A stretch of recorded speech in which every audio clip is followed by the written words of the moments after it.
Chaque semaine, nous allons à la rencontre d'un entrepreneur.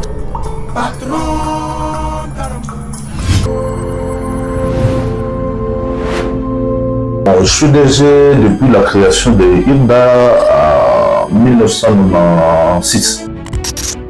Mais avant de créer IRDA comme une structure reconnue officiellement, j'ai été dans la fiscalité, faisant de l'assistance comptable fiscale et juridique de plusieurs sociétés, dans un cadre aussi privé comme agent.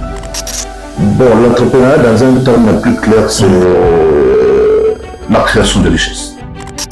La création de richesses par zéro, c'est-à-dire qu'il faut partir par les néants et créer la richesse.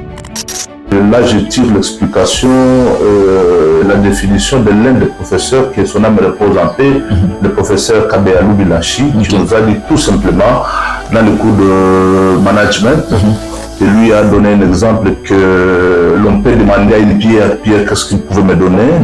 Vous demandez à un arbre, arbre, qu'est-ce que vous pouvez me donner? L'arbre va vous donner une réponse. Voilà. Et c'est ça, c'est la création. C'est ça, mais la création.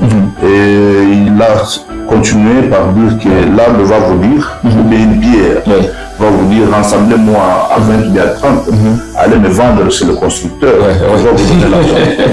Donc, je comprends l'entrepreneur comme la création de la richesse à partir des autres. Vous allez constater, la jeunesse est là, s'attendant que tout vienne de l'État congolais.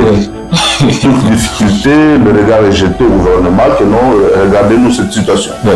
Vous allez voir, par exemple, il y a dans des quartiers, là où le gouvernement ne peut pas venir, il y a une jeunesse qui joue au table, mais ne peut pas arranger le caniveau.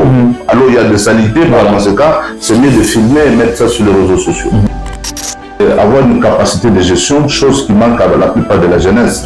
Il peut commencer son entreprise, il a besoin d'argent, quelques factures sont payées, c'est la deuxième femme, c'est une jeep, c'est tout ça, tout ça, qui dépasse, qui devient kilométrique. Et c'est l'ambiance dans des boîtes de nuit. Oui, ça fait un problème.